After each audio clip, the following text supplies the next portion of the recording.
Okay. We were going to try to impress you with the technical ingenuity of what we built, but apparently the most complicated problem anyone will have solved in this room is getting all the technology working. Okay. The interactive map that Lauren and I are presenting today is one component of my larger project to reconstruct the Jewish history of Homestead, Pennsylvania. Homestead remains one of the most famous steel towns in the United States. Because of the Seminole Strike in 1892 and its aftermath, there is a tremendous amount of scholarship about the town. But even if you read every single word, you would never discover that for most of its history, Homestead had a large Jewish community. From the earliest days of my research, I recognized that I would need to literally return the Jewish community's homes and stores to the streets that they were once on in order to understand critical aspects of the community's evolution. And I'm grateful to partner with Lauren in order to accomplish this work. Our project, maps.homesteadhebrews.com, reconstructs the locations and movements of this one sub-community in order to visualize characteristics and changes that only a map can adequately illustrate and support analysis of. The first challenge in creating the map was to assemble a usable set of address data showing where Homestead's Jewish residents lived throughout the decades of the community's existence. Over the course of my research, I've so far collected more than 50,000 records covering almost 8,000 Jewish people who have some connection to Homestead.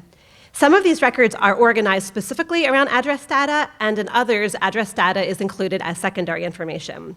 So taken together, all of these different kinds of records trace the movements of all of Homestead's Jewish residents, but the labor involved in assembling from these a full address trace for every single Jewish resident of Homestead ever was prohibitive. So I ultimately decided to work with the town's city directories alone, since on their own they satisfied my criteria better than any other individual source or set of sources. And by criteria, I mean that by themselves, they provided a set of data that was sufficiently comprehensive for people in the community, sufficiently granular to show meaningful changes over time, and sufficiently accurate to represent people's addresses without significant additional research. Most importantly, the city directories provided the most efficient route towards assembling a set of digitized address data. First, the physical books were scanned into digital image files, which were then OCR'd into raw text. Then, using a custom script that I wrote, I read through the raw text, parsed it into fields, and selectively imported those records relevant to Homestead's Jewish community into my pre-existing genealogical database. Because this database already had thousands of Jewish homesteaders assembled from other records, oftentimes I could quickly link entries from the city directory to people that I already recognized from my database. Other times, I'd have to stop and research a new name to see if that name belonged in my dataset. So at the end, I had nearly 5,000 addresses spanning 55 years. And it might seem to you at this point that I'm nearly there, except for one problem. When I went to Google Maps and typed in the address where my grandfather grew up, on Dixon Street, I got pointed to the fact that there was a street called Dixon, but I was not actually pointed to any particular house on that street. Another family's old address on Ammon Street didn't even produce a matching street. I just got shown where the town of Homestead is on the map. In fact, most of the addresses that I found in the city directory fail to map. So what's going on? Well, a quick review of Homestead's history will reveal the challenge. The neighborhood where the Jewish community primarily lived during its first half century, called the Ward, is the area that you see below the train tracks, which I've highlighted in yellow. You can see a bit more clearly in this image that on the left side of this image, you can see how the steel mill abuts the town. And you can see that the residential area otherwise runs all the way down to the waterfront. But this whole area below the train tracks, 121 acres of it, was demolished in the early 1940s. More than 8,000 people, which covering 1,566 families, were completely uprooted. Can you guess why? Well, to increase the town's steel mill for increased production during World War II. As you can see in this picture, the residential area on the right still abuts the steel mill, but now the steel mill takes up the entire area all the way down to the waterfront. Then, the American steel industry declined in the 1970s, and Homestead Steel Mill closed in 1986. Can you guess what happened next? No more steel mill. It was torn down in the early 1990s. And up on the same site came a giant shopping complex called the Waterfront Shopping Mall.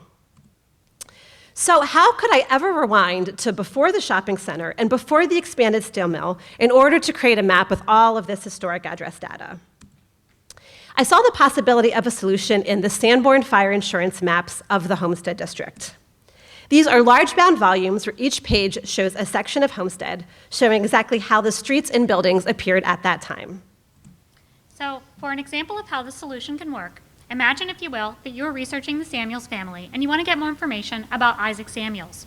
You see that in 1900 and 1902, he was a grocer living at 407 3rd Avenue in Homestead. You search on a current map, but like all the other addresses Tammy showed, you can't find it. You see 10th Avenue, the main street of 8th Avenue, 6th Avenue, and a little piece of 5th Avenue, but after that, the numbered streets stop. As Tammy showed, the area where 3rd Avenue used to be is now the Waterfront Shopping Center. So how can we find 407 3rd Avenue? The secret lies in Sanborn maps. This 1901 map of Homestead shows that the street grid used to go all the way to the river, and the 3rd Avenue is right here. So let's zoom in on that 1901 map a little. There's 407 3rd Avenue right there. It's marked with a GRO, which means it's a grocery store, which makes perfect sense because Mr. Samuels was a grocer. Switching back to today, as we know, it's in the shopping center. Coincidentally, it's a different type of food business. Can anybody guess what it is? McDonald's. Yes! So you can look up a few addresses by browsing the Sanborn maps like we just did, but we needed a way to geocode thousands of historic addresses programmatically. To do this, we developed a historic address locator and used it as the basis from which to map all of the addresses, including those on missing streets. My first step was to georeference, clip, mosaic, and publish map services of the available years of Sanborn maps, creating a seamless image from each year. We had 5 available years of maps with about 85 pages across all of the years. Next, referencing those Sanborns, I digitized each missing street segment and manually attributed it with its high and low address on each side of the street. For streets that were still existing, I pulled the same data from the county's current street center lines. Meanwhile, Tammy wrote a script to normalize the addresses in her database from the shorthand used in the city directories to conform to modern-day standards. With the lost streets restored, I built an address locator based on the historic street grid. I then geocoded the standardized directory records against this locator to get a latitude and longitude for each matched record, resulting in a match rate of about 90%. I then sent the coordinates to Tammy, who loaded them into her pre-existing genealogical database. She then exported the data to a GeoJSON, blending both GIS and genealogical data that we used to develop our web map. So the geocoding process, like I said, had a 90% success rate, which sounds great, but that meant that about 10% of the records, or close to 500 of them, were not mapped. Others were mapped, but in the wrong location.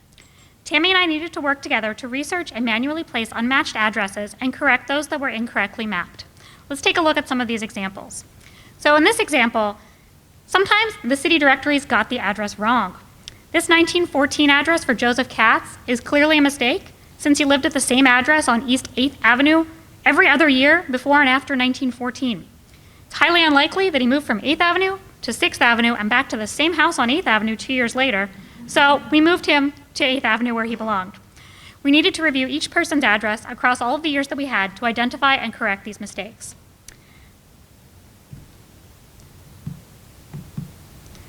Next, in 1900, an ordinance renumbered most of the addresses in Homestead, shifting east and west addresses by about 100 and shifting north and south addresses by anywhere from 80 to 100. In the decade or so that followed, addressing became very chaotic, as you can see in this 1907 map of Heisel Street. Someone who lived at 620 Heisel Street in 1896 and 540 Heisel Street in 1902 didn't move. We had to consider the year of each record to know where to place it.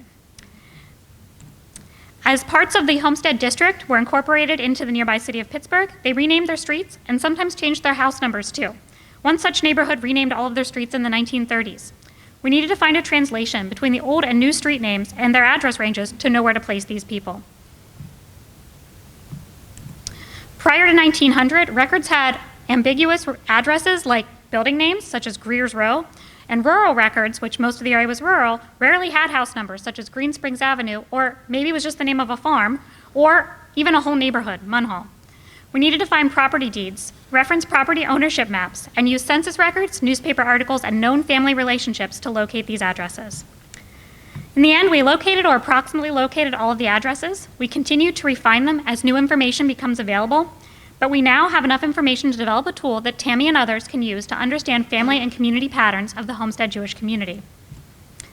When you first arrive at the map, you see Homestead as it appeared in 1890, just before Homestead's Jewish community started to grow. The residents are shown as points on the map, placed at their home address from the city directory, and color-coded based on the birth country of their head of household. Blue indicates someone from Austria-Hungary, brown indicates someone from Russia, and gray indicates someone whose birth country is unknown. You can click the legend in the lower right corner to see the full birth country legend. You can hover over a point on the map to get more information about a resident and their family. If you click a point, the location is highlighted and more details appear in the sidebar.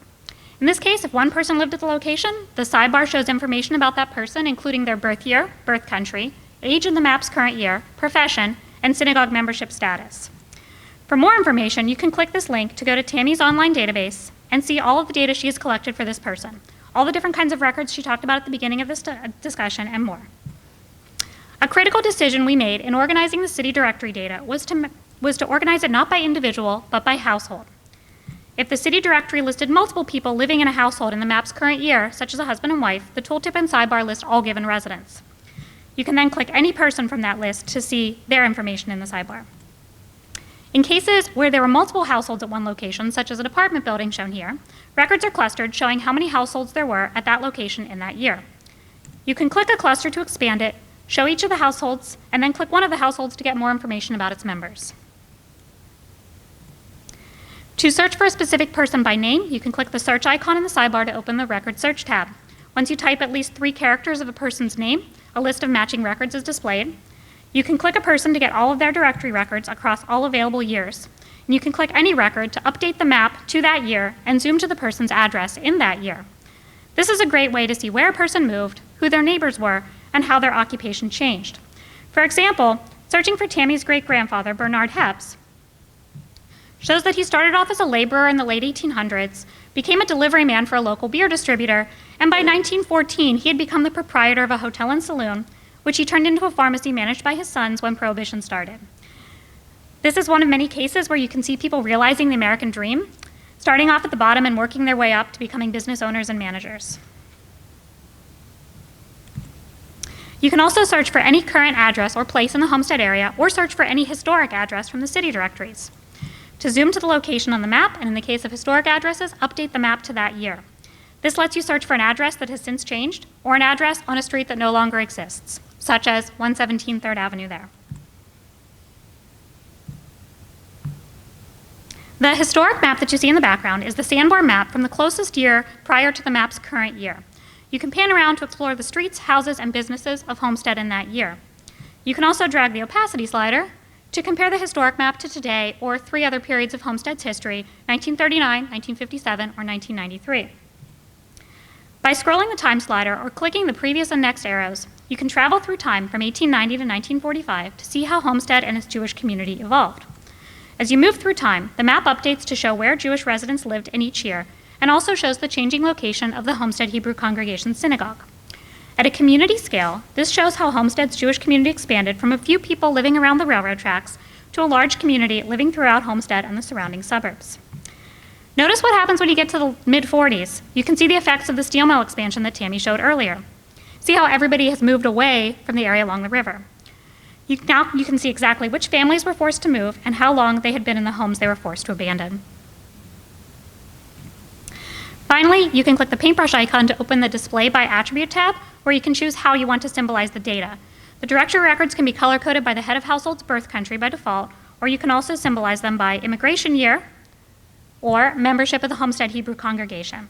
This lets Tammy and others see how immigrants from certain countries, recent immigrants, or synagogue members are spatially clustered. And with that, I'd like to turn it back to Tammy to show how she used the map to gain new insights into the community. So as Lauren's examples demonstrate, one of the key insights that a person can glean from the map are genealogical insights from seeing one's ancestors' lives play out in the context of their whole community. But I'm gaining other critical insights from the map as well. First, I'm gaining insight into the relationship between Homestead's Jewish community and the historic events that took place in the town.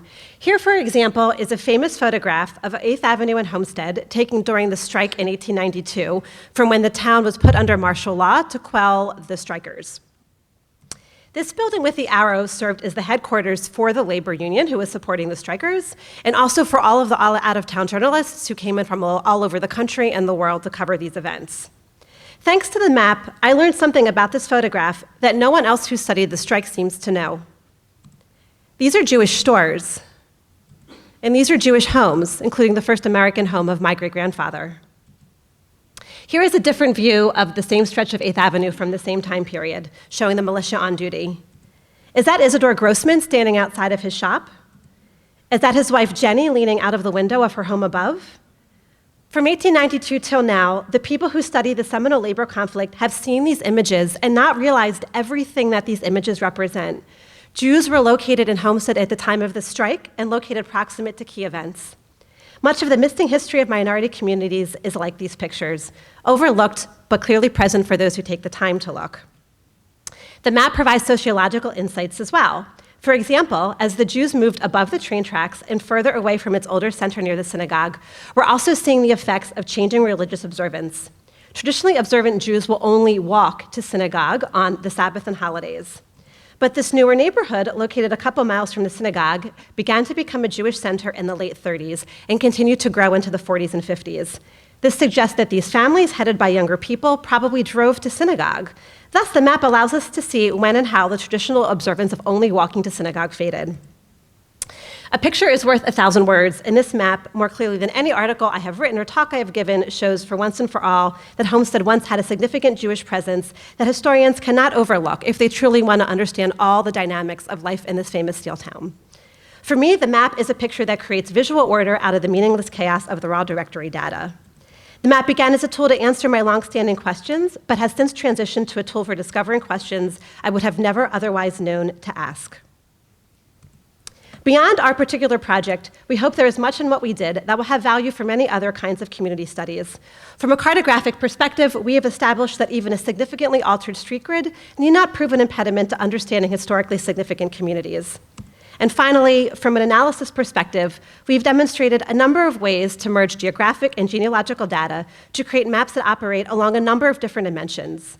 I identified what variables were meaningful to this community, birth country, immigration year, and synagogue membership, but any field that can be collected in a standardized way can be visualized for analysis along geographical dimensions. So we hope that our project inspires you to finding new approaches to put your own community back on the map so that you can truly understand the historical developments that shaped your own corner of the world. Thank you. Thank you.